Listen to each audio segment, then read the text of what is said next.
never in a million years did I think I would ever have to come back to this place again. I was hoping I wouldn't have to, you know. By the skin of my teeth, I graduated high school.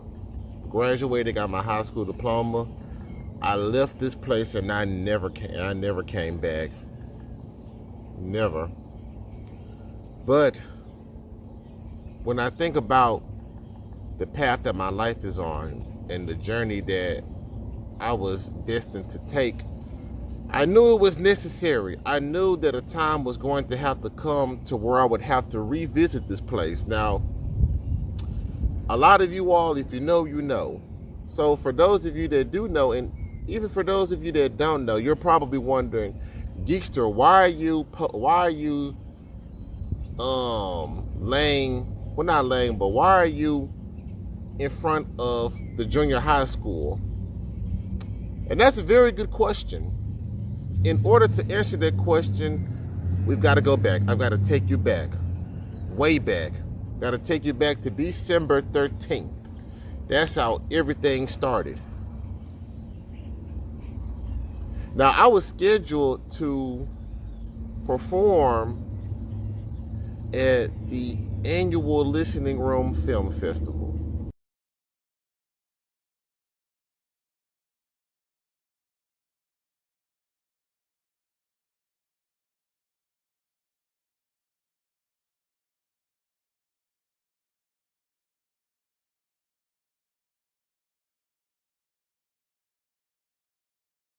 And this is what my hotel looks like.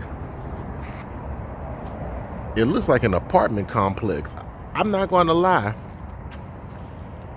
I wouldn't mind coming to this, booking a room at this hotel again. In so many ways, it kind of reminds me of Beachland, except, you know, the buildings are nowhere close to being as big.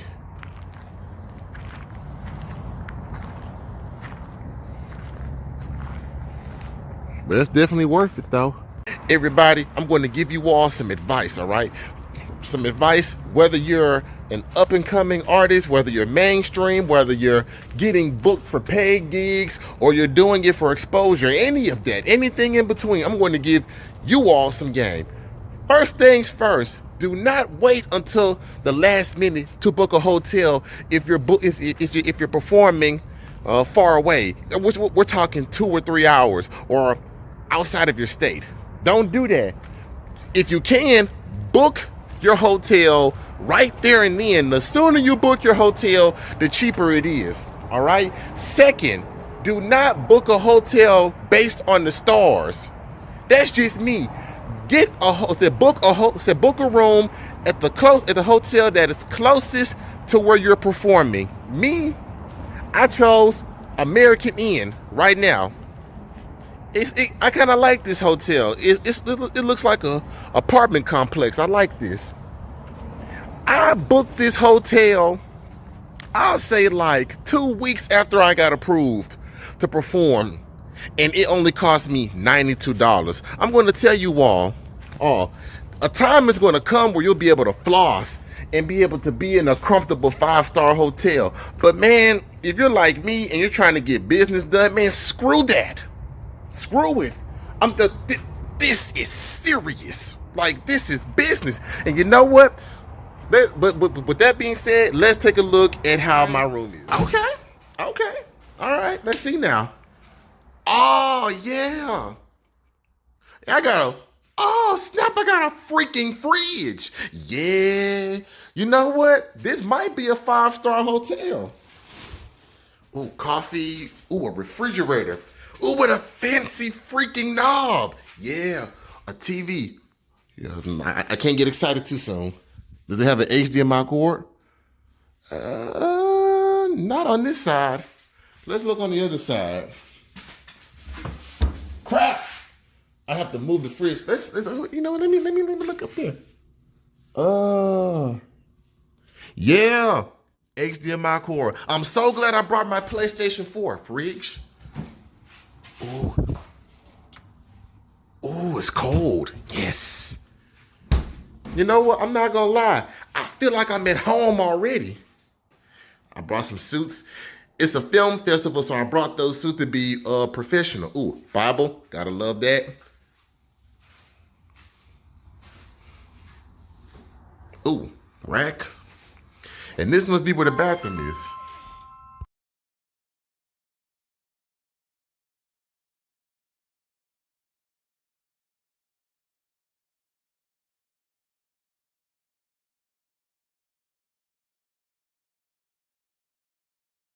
These guys are parsing up the world now.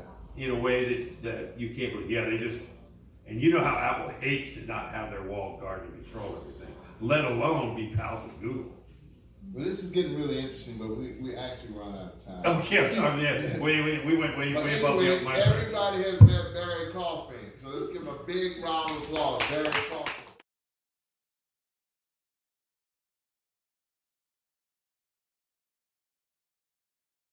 We've got Lonely Wanderer, which is part of our Made in Louisiana, which, as I said, is an extended music video, and it's got live action, it's got animation, and it's really an interesting piece.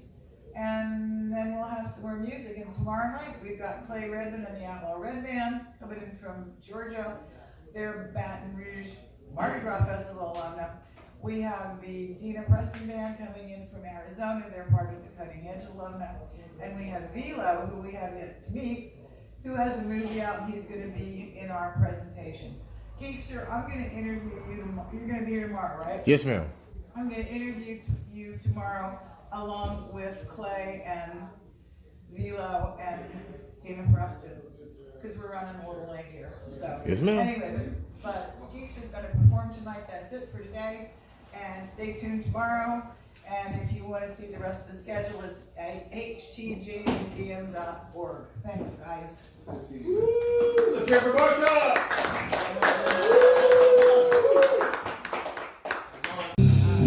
We're live here in Henry John's listening room.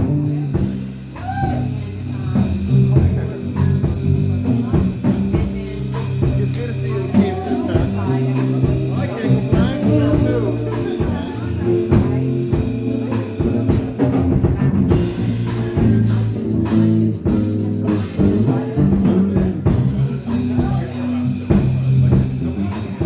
You can come happy.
still feel the same way you used to. But I know you really love the name, you know. Let's go with a little,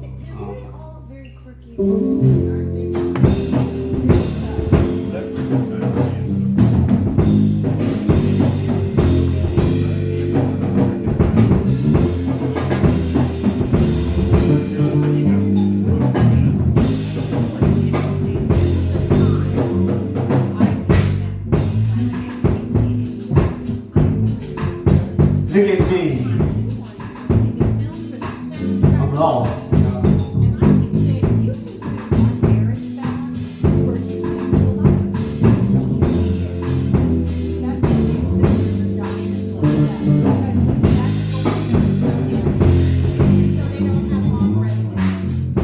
Look at me. I'm nowhere now. Almost lost. For me, without a doubt. Love him. Love him. I need you. You lost your way. I'm believing that but with you, oh yeah, I don't need nobody, no one like her. Never be nobody, my favorite girl. Never be nobody, never be nobody like her. Never be nobody, never be nobody like her.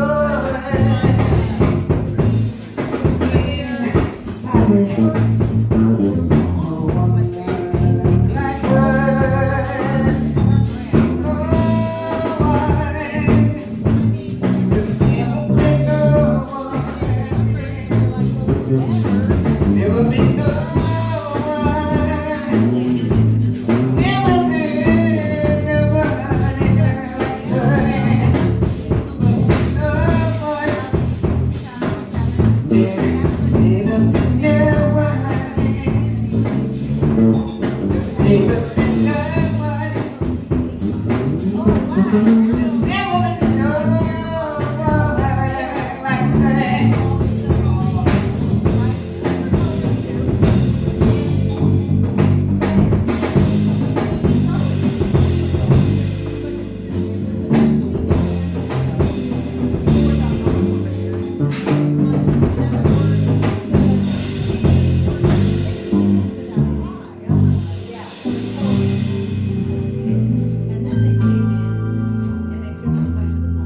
You know, there's never been nobody like her, you know, and there never will be.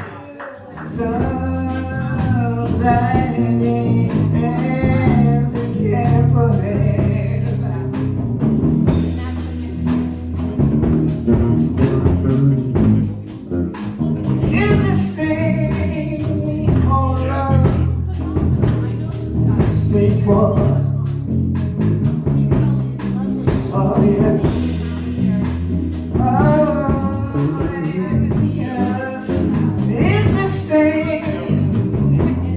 Stay calm.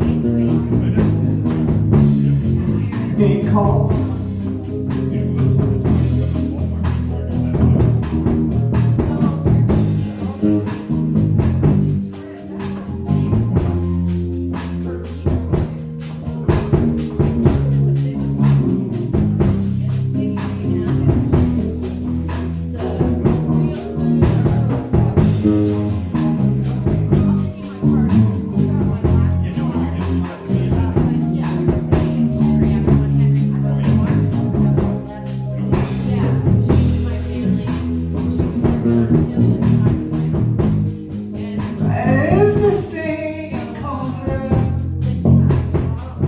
sing for us, sing for us.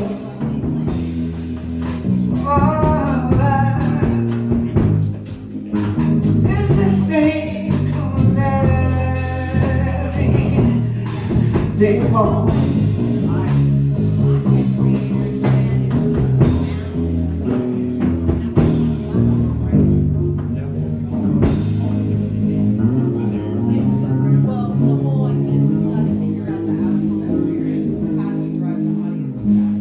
What is the thing called?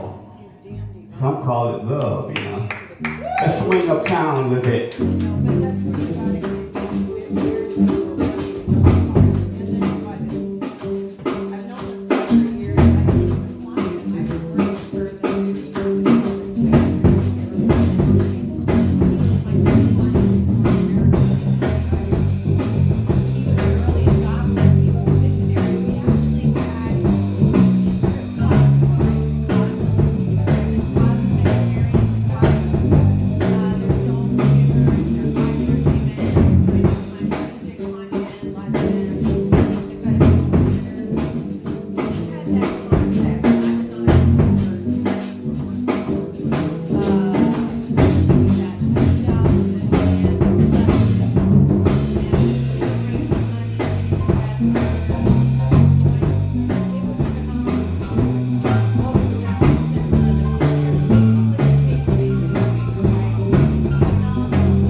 You know, I told my lady, I'm gonna love you for a very long time.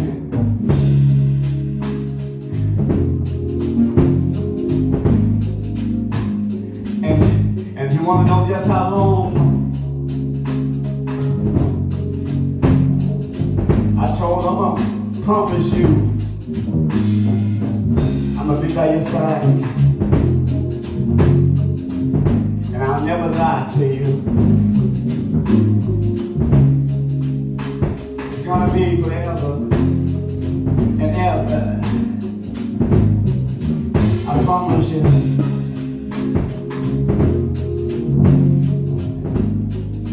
I promise you.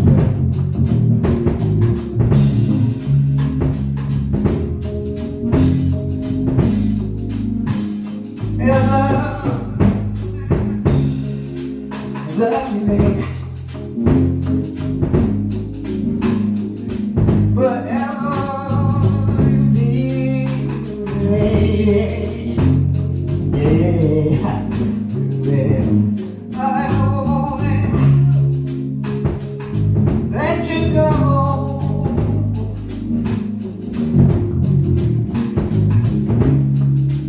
Gonna love you,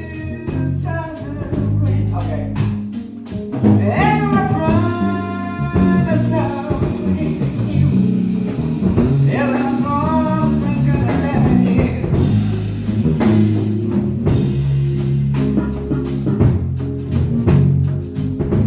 Promise, baby, I'm gonna love you. Oh, yes, I am. Give me mine. That's about all I have in my life. Now it's dead. I wonder about you, baby. You're gonna ever be forever from you. I promise, baby.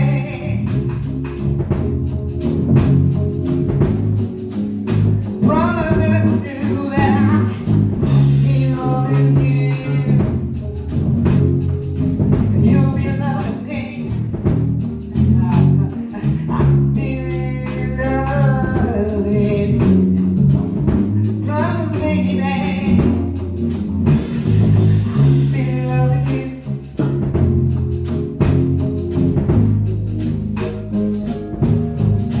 Oh yeah.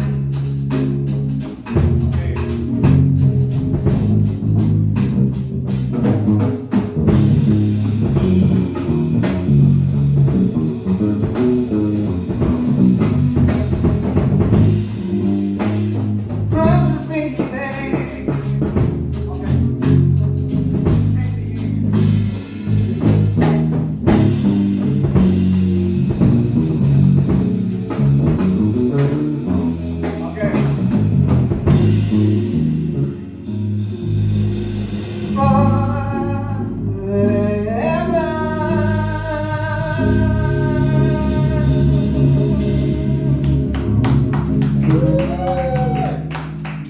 Department of in parts of Tennessee is afraid of going up in the mountains because they get shot.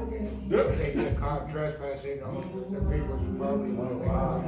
They take that seriously. They do.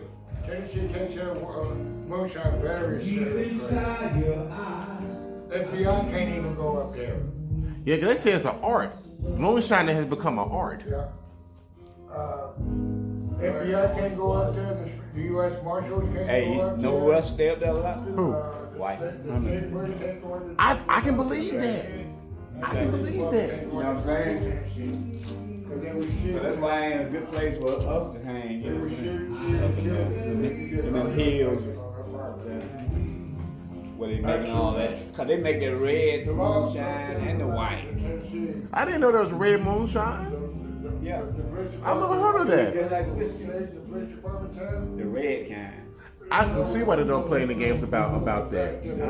I can see why they take the moonshine so seriously. Yeah. Wow. You notice that? The police department, when they want to force the law up there, they can't. Because they're out of their jurisdiction. Ooh, with it being in the mountains, it's technically not a part of American soil. With it being up there in the mountains, technically it's not a part of American soil. Oh, that makes all the sense in the world. That's the safest place to be, though, actually, to do stuff like that. The people Yeah. up there that's making them a shot, they make their own laws up there. Oh, that's gotta be Remember, lit. wilderness almost like, you know what I mean? Kid way back out, you know. You know, even the federal government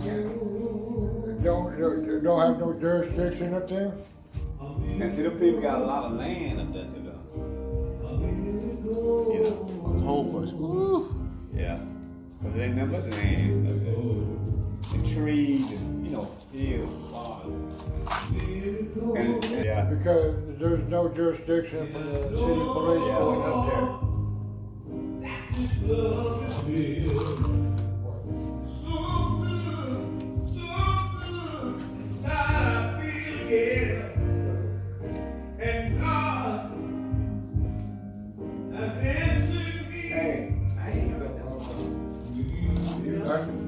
That's Tennessee. That's up in the mountains of Tennessee. Ooh. Remember?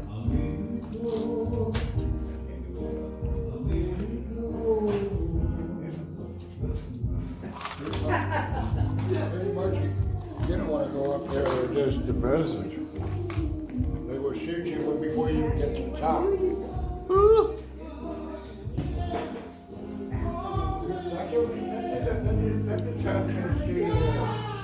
Tennessee, the mountains. Same way we have Appalachian mountains in Kentucky. Yeah. You can't go up in the mountains in Kentucky or Tennessee. You think it's probably gonna get started, you gotta be crazy. Yeah. Andrew Jackson made it that way. Huh? Guys like Andrew Jackson made it that way. Oh, that's why a lot of people named Jackson, places named in Jackson. He just explained it. President? Yeah. He was famous in the South. Oh, yeah. Andrew Jackson. Yes, sir. Yes, sir. I think he's from Tennessee, but he went down to New Orleans to fight a You might battle. have a Jackson, Tennessee in it. I don't know if that's right. Jackson, Tennessee. You got a lot of Jacksons. So. We got Jackson, Mississippi, I know that. Yes, sir. Yes, sir. Okay. Didn't know I knew that song. He was quoted as saying, "I was born for a storm." and See, a Jackson calm was sort of like the way Trump is. Yeah, that type of mentality. Oh, crap. Trump got him on this wall. Right behind the desk. You got Jackson back there. Wait a minute, so was Jackson a all Republican? over looking. That's a good question. Remember now, the Republicans wanted free the state. Right. So back then, Republicans wasn't like they are now. Right. There were, it's, I mean, it was the good guys at one point. Yeah. It's amazing how stuff like that turns around. Yeah. Laura, where did you live in California? Yeah, you got Jackson. Illinois, Okay. I didn't know that. Oh, wow.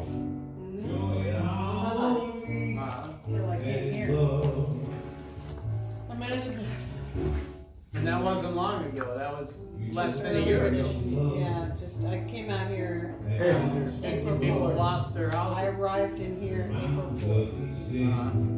Went south. So I did my thing, performed in the suit, some shades. The crowd, they really they enjoyed your boy. They did. Got to have a talk with Henry tongue twister. I got to talk to Henry Turner Jr. afterwards. Come to find out, he's familiar with Mississippi, especially Greenville. So it's amazing what people know. And he loved my performance, loved the music. I won't lie, I was nervous because that was my very first time performing at a film festival, but I did pretty good though. I did. I'm freaking starving. As we speak, I'm in the parking lot of Jack in the Box. Now that I think about it, I probably should have just went to Papa John's. Now mind you, I don't like Papa John's, but I will eat it if push comes to shove. And I'm thinking that's probably what I should have done.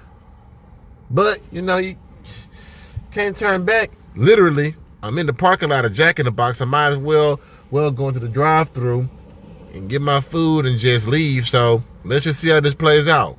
You know what? I take back what I said. I take back everything I said.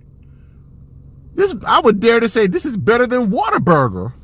Lord Jesus. Man. And I would eat everything on this menu. I'm getting that number 5. I'm getting that bacon double smashed jack, which I will smash.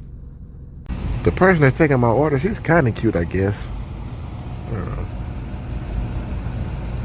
Oh well. Dang. Okay. Look, everybody, look at this. Look at this. This thing it's got some weight to it. Now I see why I paid $16 for this. It was just the size of the burger. Okay, let's crack this bad boy open and see what we got here.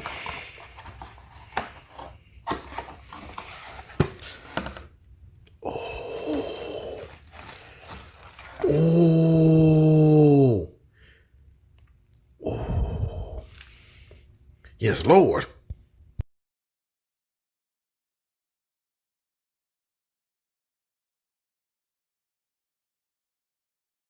Now, everybody, I know I was supposed to give you more details about last night, and I was most definitely supposed to give you all an update regarding the cheeseburger that I got from Jack in the Box, the number 3. Well, I'm here to tell you this. That burger was the reason I was not able to come back sooner. It was just that good. The cheese was melted. They grilled the onions to perfection. Oh my God. Like, that was one of the first times, that was one of the rare moments I actually had to lick my fingers while eating a cheeseburger. Well, I'll take that back when I go to Wendy's. But I'll tell you this, I don't know what Belzoni is doing. I can say that for him. I just got to be honest. I don't know what they're doing, because we have a Subway. Subway's pretty good. They have McDonald's. I don't like McDonald's because the meat is not real. Bumpers is nothing but an off-brand Sonic. We need a Jack in the Box. Everybody, for those of you that have not there's never been a Jack in the Box, they have tacos, they have burritos, they have Caesar salads, chicken salads, grilled and crispy. They have chicken sandwiches, grilled and fried. They have cheeseburgers of different kinds. Man, they got pretzel burgers. They have triple cheeseburgers. They have triple bacon cheeseburgers with extra cheese. And the best part about it, you can actually have your buns buttery. That's the kind of stuff that that Belzoni needs. I don't know what they got going on. I don't. So that was it. I give that cheeseburger a 10 out of 10. I honestly do. Now, when it comes to the performance, I did my thing. I had fun on that. I really did. I was a little nervous. I won't even lie to you, but I think they were able to overlook that. Miss Marcia was impressed about it. Henry Turner Jr. was impressed about it. That place has some history. Howling Wolf and B.B. King actually performed in that room. So to be in the same area as those people, I couldn't help but feel like, you know, I'm on my way to achieving legendary status. Like, that meant that everybody, that meant so much to me. It really does. I still can't get over the fact that band was being that awesome. That man, Maybe some of you have you have to have been maybe some of you have experienced a musical connoisseur. You have to have a passion for music to play the piano without looking at the keyboard and then singing the whole while you're doing it. That's so old school. And I know a lot of people are wondering, well, Geekster, you're a musician. This should be something you're used to. No, yes, I'm a musician, technically. With me recording and releasing the music, yes, I am a musician. I am a nerdcore hip hop artist. But stuff like that, I've only seen on TV or on social media. When you see stuff like that in person, it hits different because you're able to pick up on the energy. You're able to pick up on the enthusiasm that these people have. Henry Turner and his band, they love what they do. So being in that element was amazing. But I'm going to be lazy a little bit more. I would probably be a little bit lazier. Well, I know I would be a little bit lazier, but everybody, I forgot my sleeping bag. And that's a ritual. I don't know why, man, because when I got off work, I had enough time to get the sleeping bag. I guess I put myself in too big of a rush. So I actually slept on this bed, just literally slept on top of it. Slept on top of it. No blanket, none of that. Just had a pillow and everything like that. But I still slept rather comfortably. But I'm probably going to just be lazy and lay down a little bit more. But last night was day 1. This is day 2.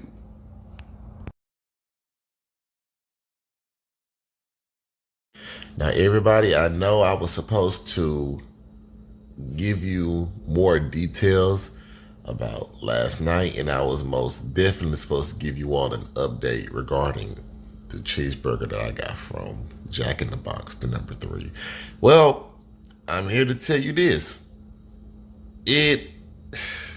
That burger was the reason I was not able to come back sooner. It was just that good. The cheese was melted. They grilled the onions to perfection. Oh my God.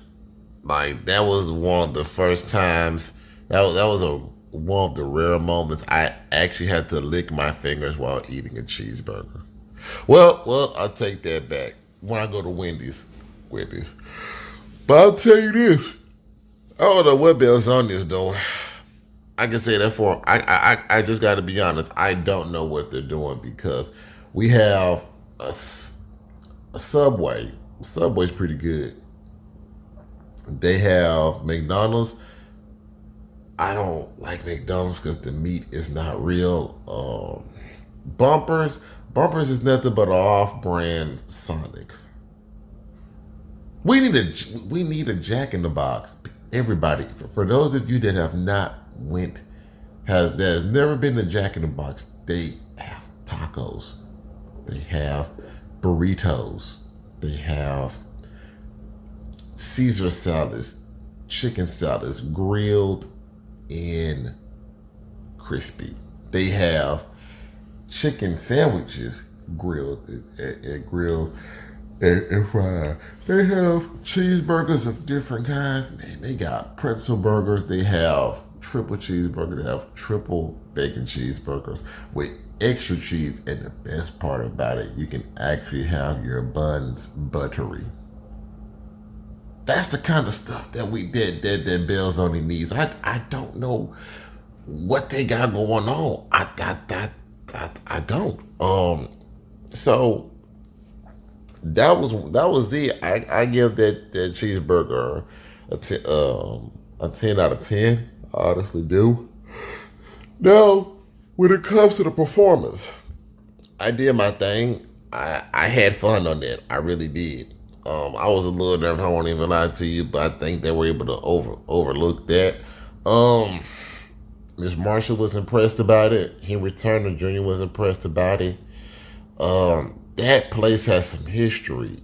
Howling Wolf and B.B. King actually performed in that room. So to be in the same area as those people, I couldn't help but feel like, you know, I'm on my way to achieving legendary status. Like that meant that everybody, that meant so much to me. It really does.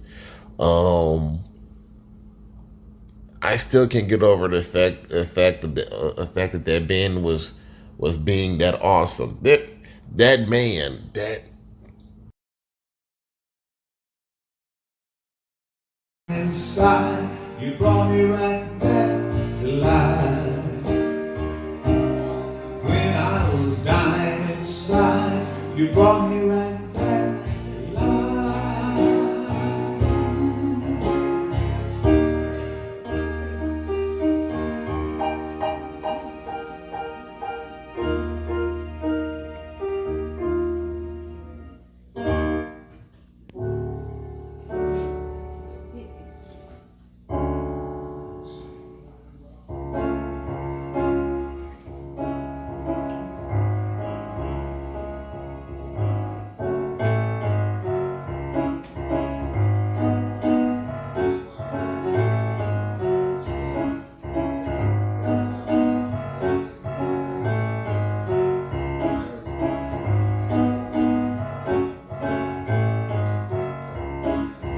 Angry is coming to cease.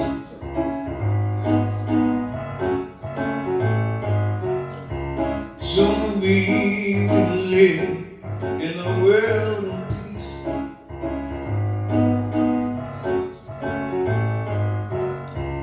where children sing in the highest praise.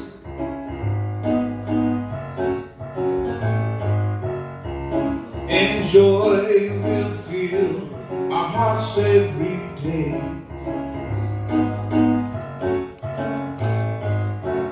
In the promised land, in the promised land, lost sheep will live hereafter.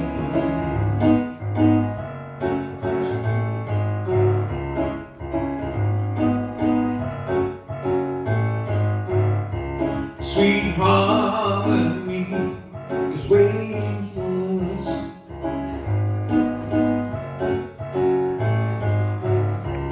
For we believe in God that we trust.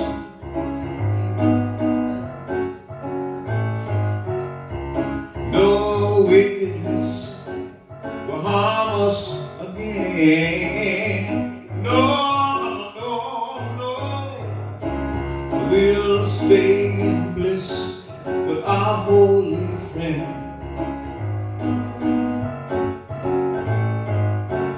In the promised land, in the promised land, lost sheep will live hereafter.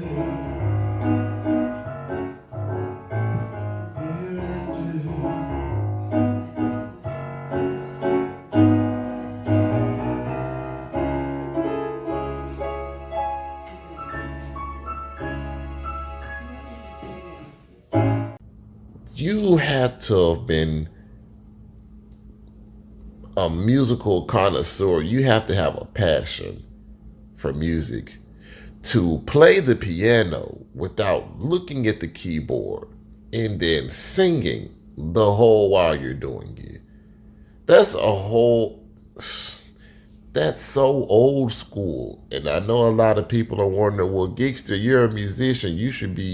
This should be something you're used to. No, yes, I'm a musician, technically. With me recording and releasing the music, yes, I am a musician. I am a nerdcore hip hop artist, but stuff like that I've only seen on TV or on social media. When you see stuff like that in person, it hits different because you're able to pick up on the energy. You're able to pick up on the enthusiasm that these people have. Henry Turner and his band they love what they do. So being in that element was amazing. But I'm going to be lazy a little bit more. I would probably be a little bit lazier. Well, I know I would be a little bit lazier, but everybody, I forgot my sleeping bag. And that's a ritual. I don't know why, man, because when I got off work, I had enough time to get the sleeping bag. I guess I put myself in too big of a rush. So I actually slept on this bed, just literally slept on top of it. Slept on top of it. No blanket, none of that. Just had a pillow and everything like that. But I still slept rather comfortably. But I'm probably gonna just be lazy and lay down a little bit more. But last night was day 1. This is day 2.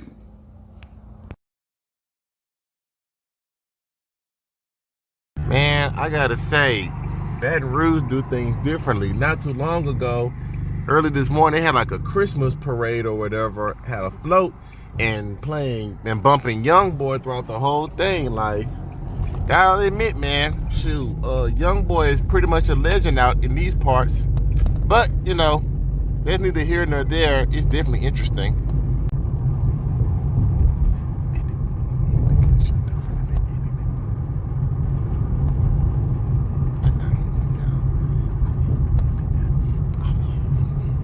Turn right.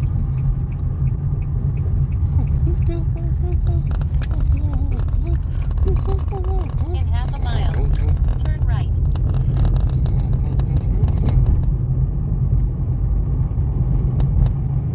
But right now, as we speak, I'm about to hit this left turn and go to Hannah Q Smokehouse. Now, normally, you know what I'm saying, I'm picky about my food, but I thought it out. Look for the nearest eateries. And this, and Hannah Q's is particularly interesting because they actually serve Mississippi mud pie. I thought that was just something that was exclusive to Mississippi, but it's technically considered Southern cuisine, so I really shouldn't be surprised. But regardless, I'm going to swing by here, check out the food, because by 2:15 2:30 I gotta be ready, because Archie Carter and I are going to be going to a wrestling event and create content and stuff like this. So yeah, especially content for Anime Fest. So yeah, but I'm about to get my grub on and see what this is about. I like it here so far. I'll probably have to go up to the front, get my order taken, but yeah. I could probably go up to the front to get something to eat or look at the menu, but we'll just see. I'm about to go there right now. Bro, it hasn't even been a full day, and the first thing I see are girls that are shaped right, like no stomach, nothing. Bro, and it seemed like the farther I get from Mississippi, the better the women start to look. I'm going to have to start making some serious life decisions, some serious changes in my life. That's the best thing I can say at this point.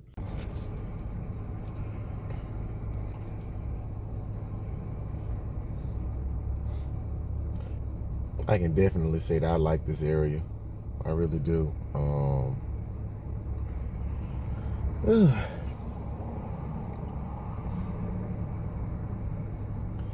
And it's not as run down as you would imagine.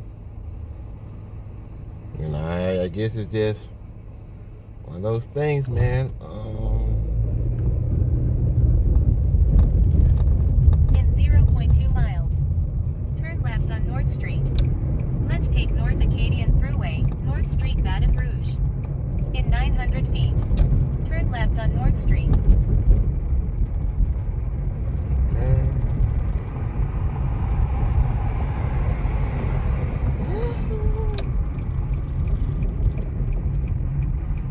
Turn left on North Street.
arrived at your destination.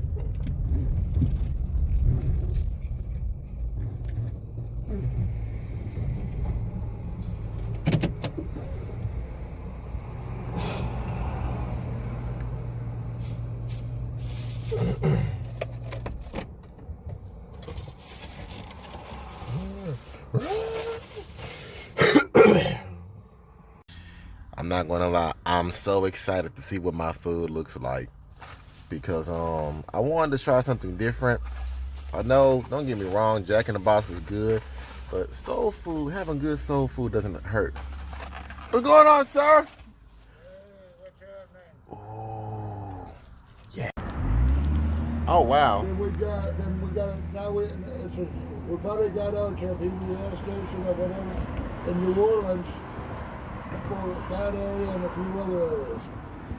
I can only imagine how many people saw the film festival, A Taste of the Deep South, when they aired it. They did. There's a lot of them did.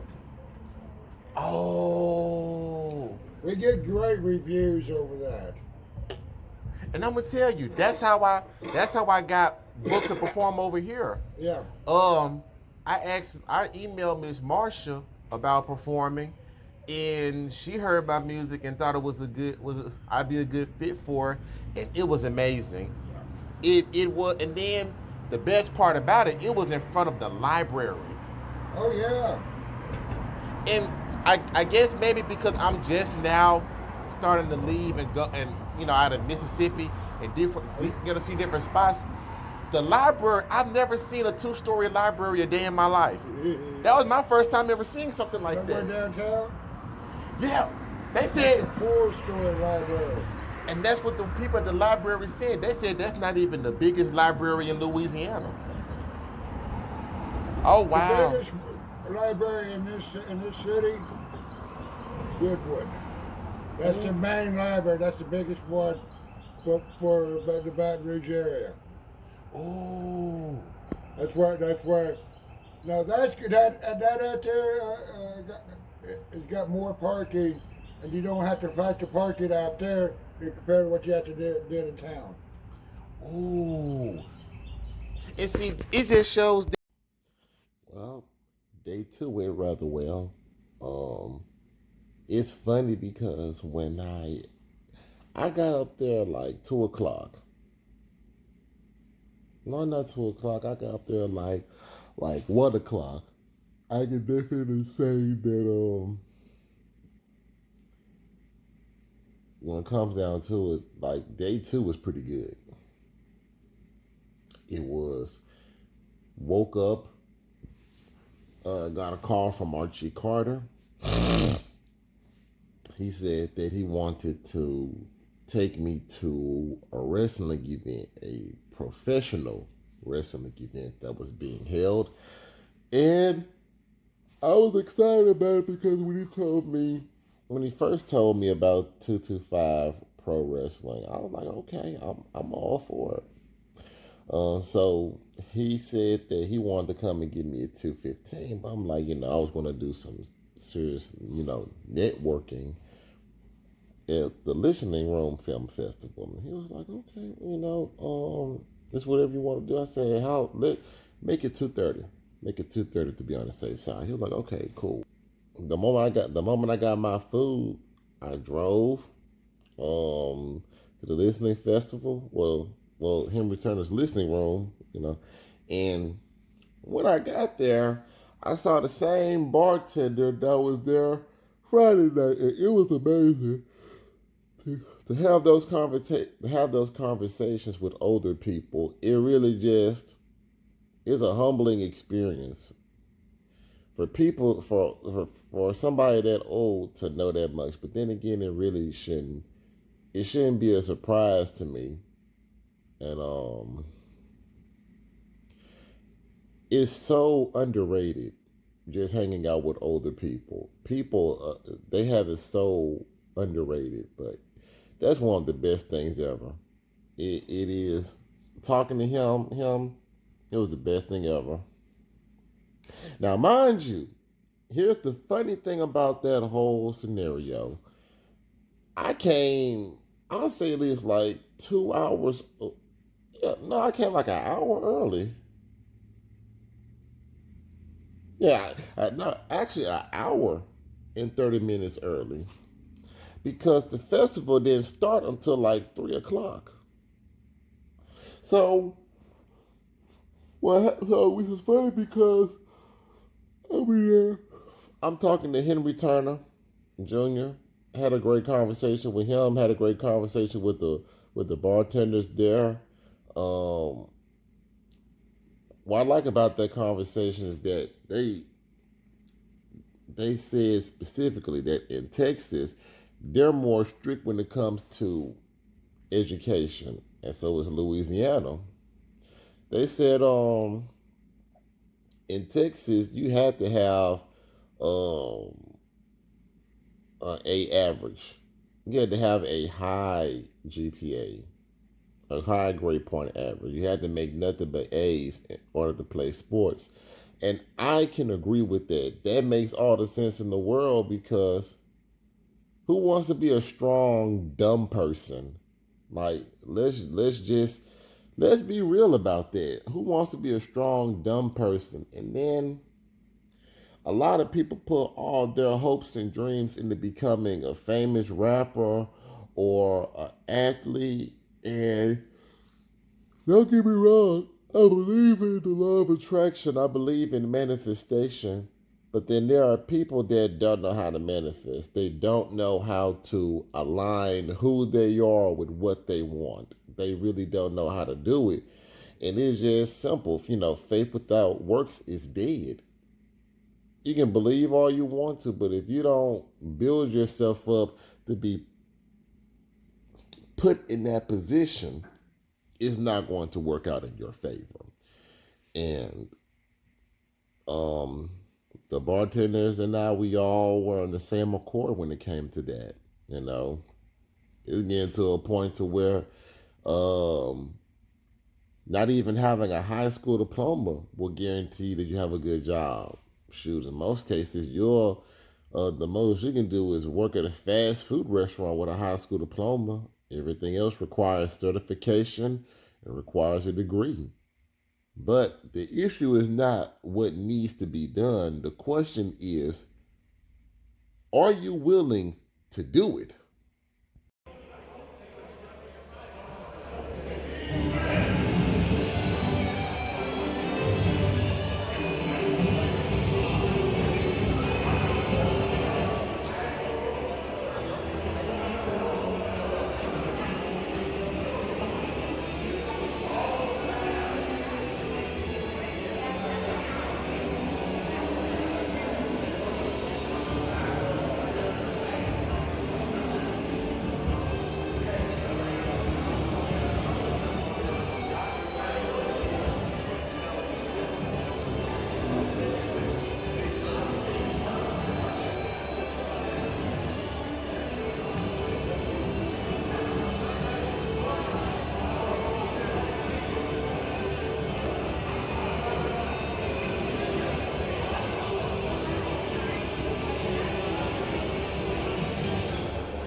That wrestling match was fun though.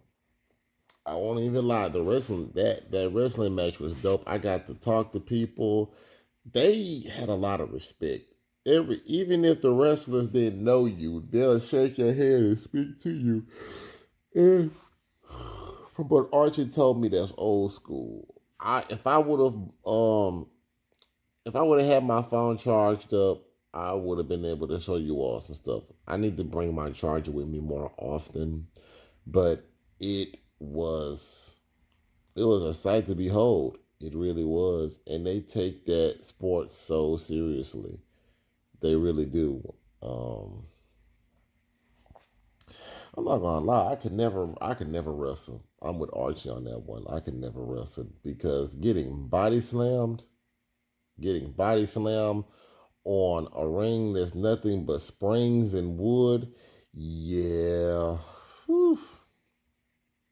But those guys will forever have my respect. Like they take that serious. They really do. They really do. Um, and I say with the way stuff went, the match was going to be in maybe like a little after 8:30, but Archie knew I wanted to go back to be able to network at the film festival, so we left it around 8 o'clock, something like that. Got back in time, and what's amazing about that is when I got back, when you dropped me off at my hotel, I shot straight to the listening room, and artists were being interviewed. Now I came in late. I'm not gonna lie, I came in late because of the whole wrestling match thing. Because Archie came and picked me up at like 2:30. So I'm from my hotel and then dropped me back off at like a little after 8:30. So that was that on that note. But what I really liked about what Miss Groff did for me is that once the artist got finished talking, she actually gave me the floor to be able to speak a little bit on how I began my journey. Okay, Geekster. Geekster played his first festival for us at a taste of the Deep South several months ago, and he is from Mississippi. And Geekster, tell us how you got into and I know he's very active on social media. If you look him up, you'll see he posts everything, including a taste of the Deep. Yeah.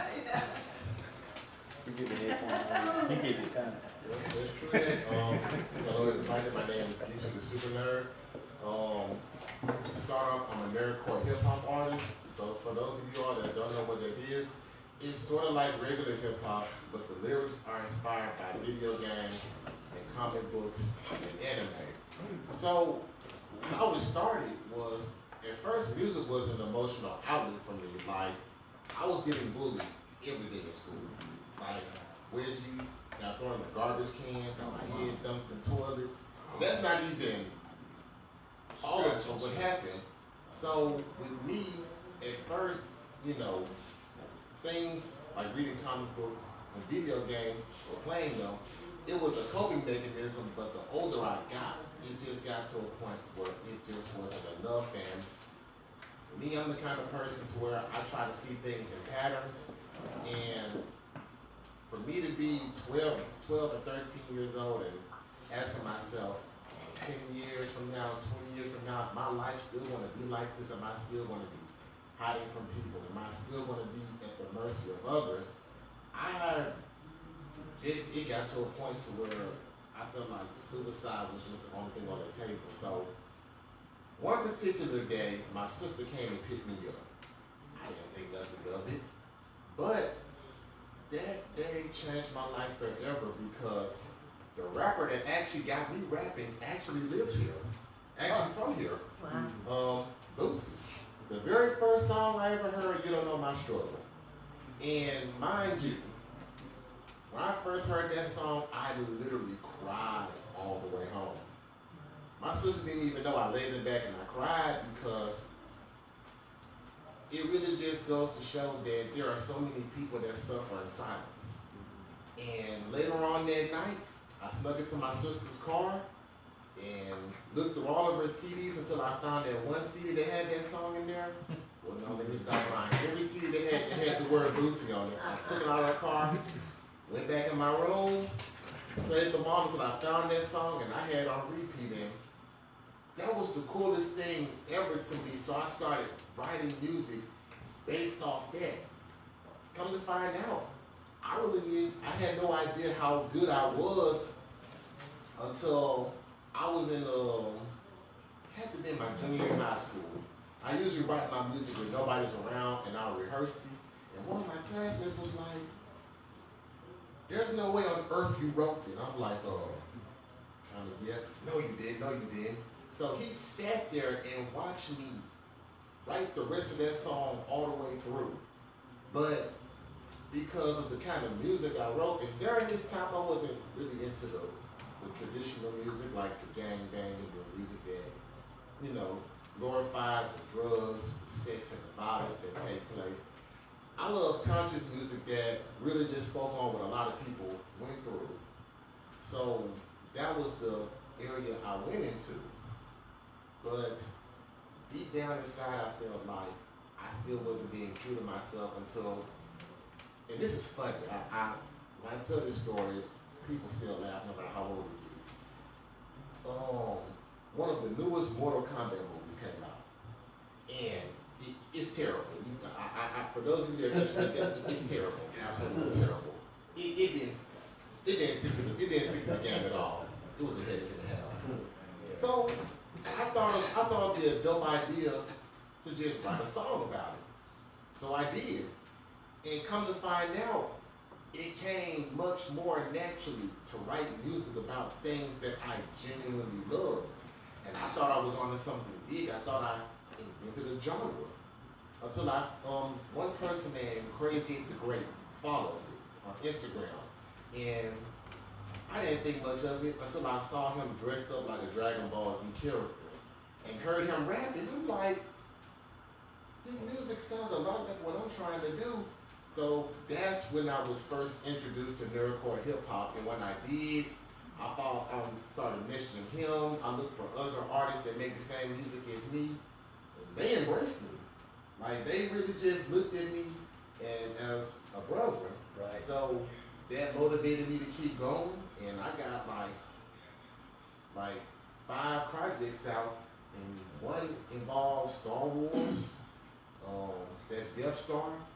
And what I wanted to do was discuss all of the issues with Donald Trump being president using Star Wars references. And that helped me understand politics, because I remember growing up, I don't know if it was the same, but on Rewalk, they said never vote Republican. I'm like, why? They said they're the bad guys. So I think about Republican, I automatically went to Star Wars. Okay, so the Democrats are the Jedi, the Republican are the Sith. Makes sense. Works for me. So that was the first one. I did an EP that was dedicated to one of my favorite video games called Art of Fighting. I'm particularly fond of that one because I love the Wu-Tang Clan. Right. So what I did was I took Wu-Tang Clan inspired beats, and I just started making kung fu type songs for that project. There are some people that surprisingly like it. Final Fight was another one, and this was a mixtape I made. I'll say in 2021, I got into a car wreck, and it was so bad that somehow, I don't know how, I believe the highways, because they were messed up, but I lost control. I had a blowout, lost control of the car. I slid off the road and the car flipped 3 times, and somehow it landed on all 4 wheels. Wow. And the only thing that I say, I was blessed, a lot of people say that, because the only thing that I experienced was a fractured clavicle. Oh boy. But during my time I was recuperating, the only thing I could think of is, if I would have died, I would have had no music release. So I'll say, while I was recuperating, the first 3 projects, I wrote them the whole while I was recuperating. And the moment I healed, I dropped them one after another. So in 3 months, I dropped 3 projects. And I'm pretty proud of them. And that's really how my journey started, and I haven't looked back since.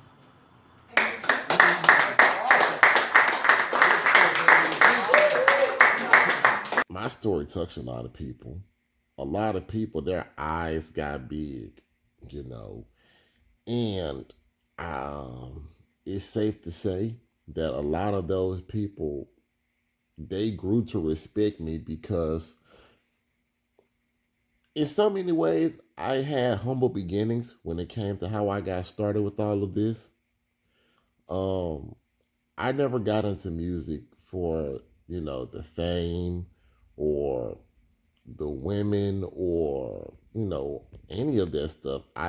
It was an emotional outlet for me at first, but then it just became something I truly loved doing and realized that I could actually make a living off of. And so many people, even people that weren't artists, they co-signed on it, and they all said to keep going.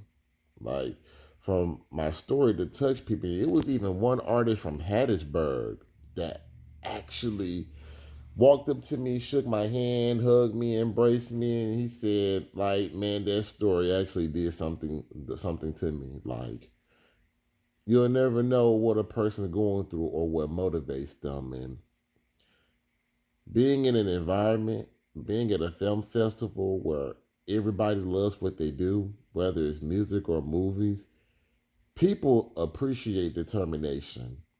They truly do. And it was one couple that was up there that was talking. And I love these people so much because they found themselves through their music. And they've been doing it for decades. They have. And for them to be so approachable, and then even with me, when you know the festival, when when their part of the festival was over, they stepped outside, and I stepped outside to get some fresh air, not knowing that the husband of the group was out there, and he looked me at my eyes and said, "I love your story. I really loved how vulnerable you were." And he said, with me, I was leaving, with the purpose that I have for my music, even my brand nerd music. He said, I'm setting it up to where I can be able to pass the torch to someone else. And that's deep. It is, because I would love to be a rapper for decades. I would love it because honestly, this is the only thing I can see myself doing. But I know a time is going to come to where I'm going to have to retire. But I would love to put somebody in a position to be able to pick up where I left off and to just be what people need them to be a hero, to inspire others to pursue greatness. And even Miss Marcia grew to appreciate me a little more, because even though Miss Marcia and I, it was always pleasantries. We've never, it was always nothing but positive energy when we spoke. I would dare to say she has a deeper respect for me after tonight. So yeah, I say I got a lot accomplished.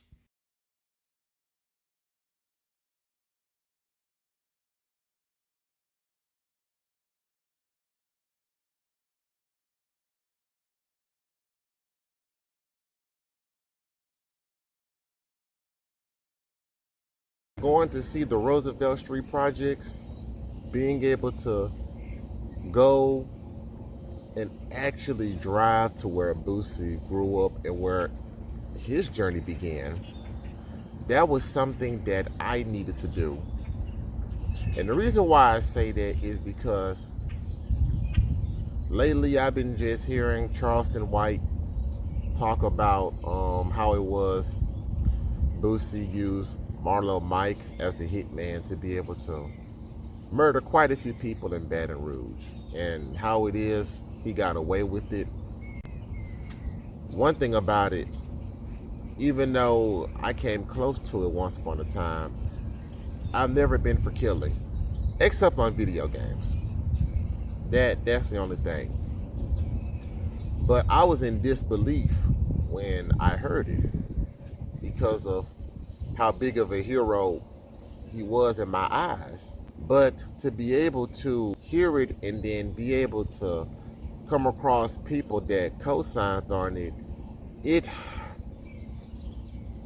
really had me rethinking this whole music thing, and even just looking up to him, because you look at what he's done for people, you look at the example that he set, you look at how it is he talks about keeping it real and being loyal. Even his music is centered around that theme, that thesis. But then to realize that he had that kind of side to him, even though I shouldn't be surprised, it really had me looking at him differently. And the one person I could think of when it came to those feelings that I was trying to figure out, it was none other than Malcolm X. It's amazing how the truth can find you. first Malcolm X was a pimp, he was a junkie, he was a hustler. His life had absolutely no direction to it, none whatsoever. And he was on the road to nowhere rather quickly until he came across Baines in the prison, and he introduced Malcolm to the Nation of Islam. And being a Muslim, he became a dedicated Muslim. He also was introduced to he got introduced to Elijah Muhammad and became legendary as a result of that.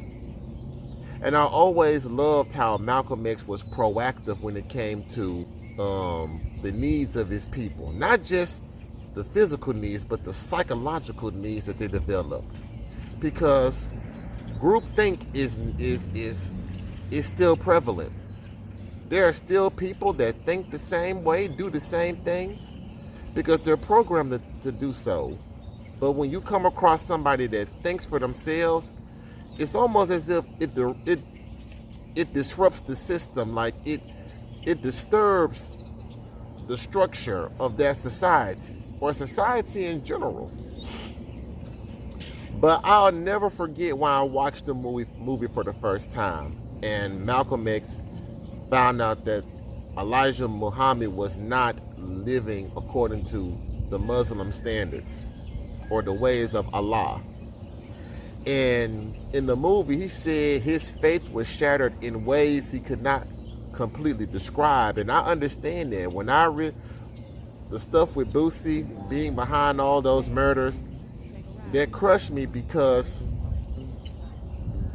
when you grow up listening to somebody's music, you're thinking that that person is maturing. You're thinking that that person is, in so many ways, that person can do no wrong.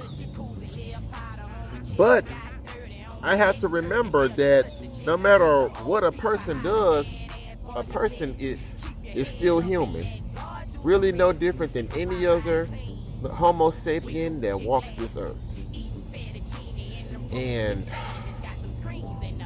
one thing I respect about Malcolm is that even though his faith was shattered, he still held on to the foundation in which he built his life. And no matter what, he was still a Muslim. He was still a Muslim, and he had a duty, a responsibility to Allah. So he did what any other Muslim would do in his situation. He went on a holy pilgrimage. He went to the city of Mecca, stayed there, and learned what it truly means to be a Muslim. He learned what it truly means to look at a human being, regardless of skin color or ethnicity of any background. He learned to look at other races as human beings. And to be humbled by that experience was definitely something that reshaped him. And really just looking at it, I had to do the same thing. And I've been planning on taking that pilgrimage. I would dare to call it a pilgrimage. I knew I would have to take that journey to be able to see where he came from, see how everything started with him. And seeing where he came from, it's understandable why it is he made the decisions that he made growing up. You know? And it's also important to remember that all humans sin and fall short to the glory of God. There's just no way around it. And Boosie is no different. He's a human being. And we all make mistakes and bad decisions. There's no way around that. And going to Roosevelt Street projects, just driving around and seeing those houses, it's easy to see how corruption can get a hold of the best of us. It happens. And it was refreshing and it was an eye opener, and it motivated me to continue doing what I needed to do as a nerdcore hip hop artist and as a human being. And I needed that trip.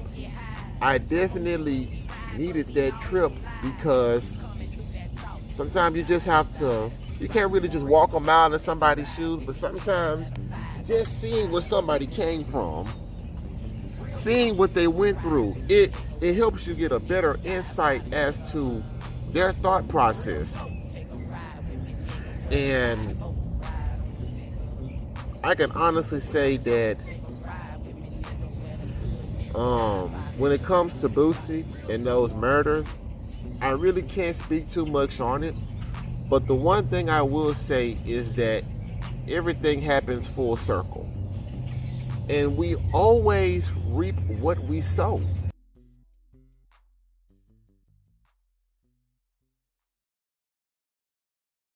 So this is it.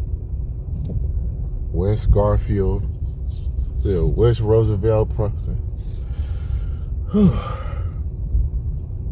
Wow. Roosevelt Street Projects. To think that this is actually where Boosie used to live. Dude, this is amazing. Wow. Man. To think, and I'm not even gonna lie, man. I can only imagine how stuff used to look before he left. But then again, probably stayed the same in so many ways. Man. I can definitely say, ever since I first started listening to Boosie's music, I always said that one of these days I was going to pay a visit to his neighborhood. Just see where he came from. Amazing. I'm not even going to lie to you all. I can see why he was so determined to get up out of here. Bro, just look at everything, man. Really just take a look at this stuff, bro. A lot of these houses are run down.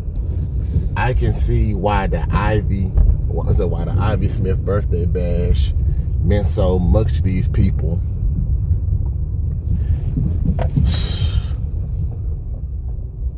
Like, man, it's rough out here, man. And to think that he represents all these people, man. Literally all these people that live here, like,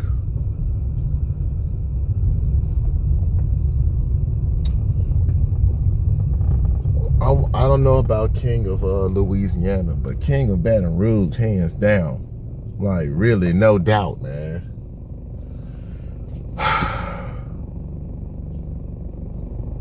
Amazing. Man, wow. And a lot of these houses, man.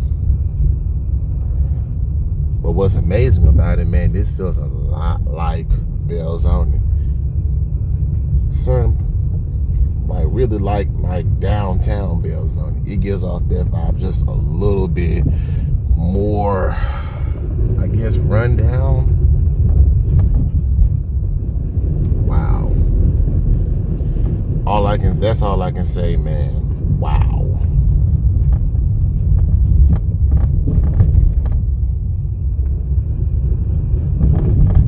And there's a playground that he took a picture of his daughter with, just past there.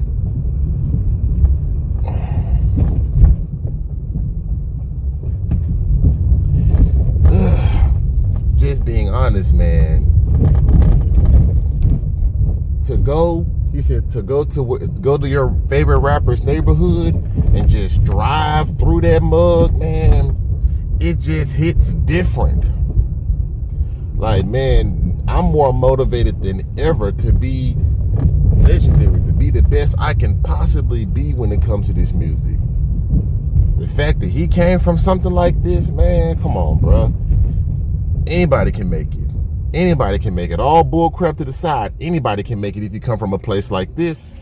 So now to answer the question that you all are probably asking yourselves. Now, true enough, I am in front of Humphreys County Junior High School. But this place in particular is important. You see those double doors? Now, if you look carefully, when it comes to those double doors, that parking lot in front of those double doors, that's no ordinary parking lot. That is where Geekster the SuperNerd was born. When my sister came to pick me up from school that day, and she was playing Boosie's song, You Don't Know My Struggle, that's the parking lot that she pulled up to. Well, that's the parking spot that she pulled up to pick me up. And when I heard that song, it changed my life forever. And what's so amazing about this thing, about how this journey started, I wasn't even trying to be a rapper. I was trying to be like Boosie. But what I've learned from being in Baton Rouge and praying about it and locking in with myself, I've come to a stern realization. Boosie was never my hero. His music was. And I will always be thankful for the music that he made. I don't know if Boosie will ever completely turn his life around. I don't know if or when I know he will, but I don't know, I don't know if. I'm not going to say if, but I will say this. I don't know when he'll answer for all the wrong that he's done, but I do know this. If my sister was never playing that song when she came to pick me up from school that day, I would not be here right now. I would not be alive. And for that, I'm thankful. I was blessed to have a second chance on this earth. And I'm using my music to give other people a second chance. For them to pray to have a second chance. And living, and really living, being at peace with themselves, forgiving themselves, and loving themselves. That's all I want to give people. Okay, everybody. Now I can definitely say that blast from the past was much needed. It was definitely something that needed to be done, and I thank you all for sticking with me this far throughout this story, throughout this vlog, throughout this truly historical moment, because this was definitely a big breakthrough for me, and I'm definitely going to have many more. If the gates weren't locked, and I don't know when they started locking these gates, but they started locking them. But if the gates were not locked, I would have been able to give you all a better view of that parking lot, as well as, just give you all a tour. But, it is what it is. Now, I will say this. There's one more place that I have to take you all. One more place, and this is one of the most important places. Almost as important as the place where my journey started. So just come up with me. And here we are.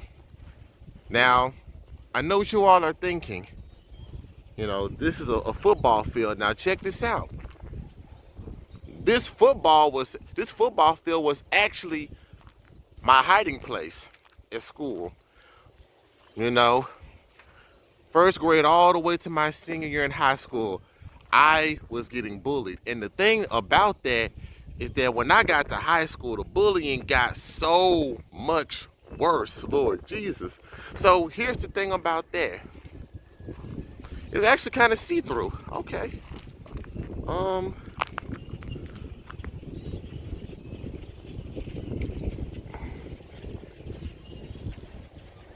But see, the thing about that, you see that hut right there?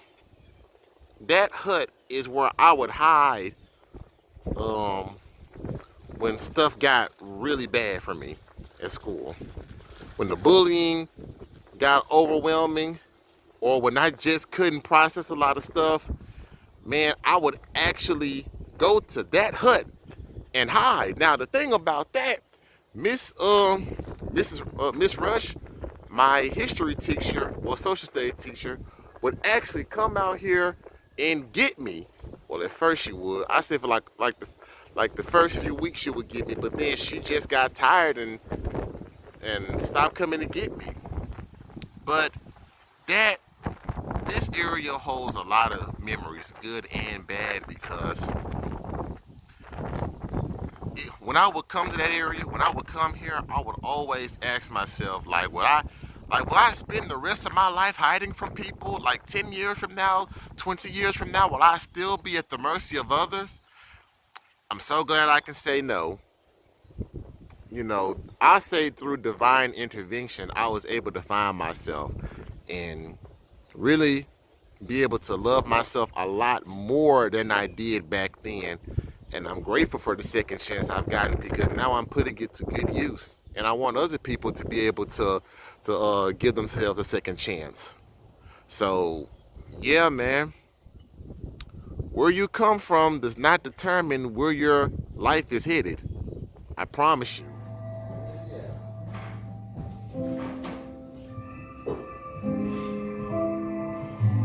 It's a crazy world we live in. I'm pretty sure you all can agree. It's getting to the point to where even watching the news has become, in so many ways, a horror movie. It's stressful. It's hard to keep your thoughts pure and innocent.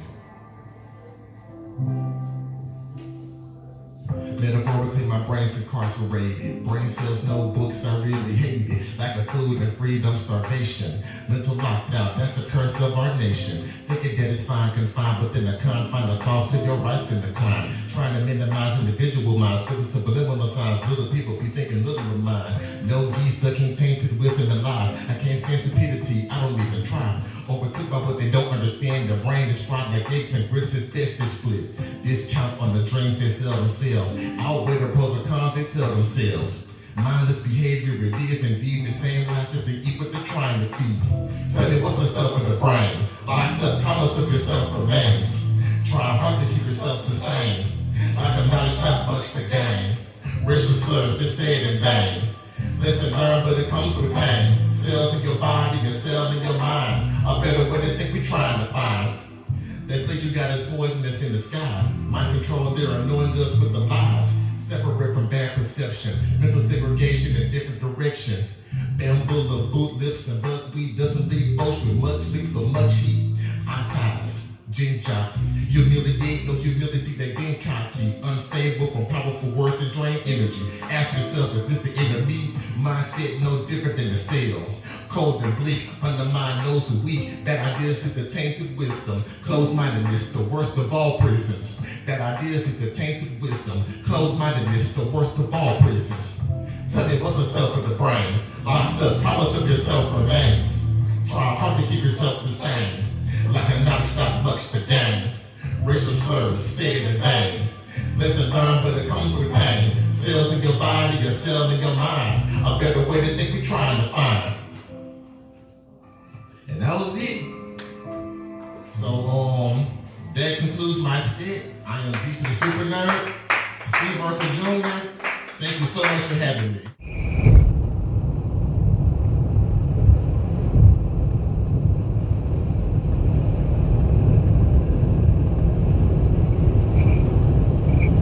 You know, I don't say this often. You know, just being real. I do say it, but I don't say it often. But when I say it this time, I sincerely mean it. It feels good to be going back home. It feels good to be back in Mississippi. You know, can't wait to be able to see my mom, check on her, and bring her the delicious food I got her from Henna Q Smokehouse. Like, I'm ready, man. I'm amped up for some reason. So yeah, let's make it happen, man. This weekend owes me absolutely nothing.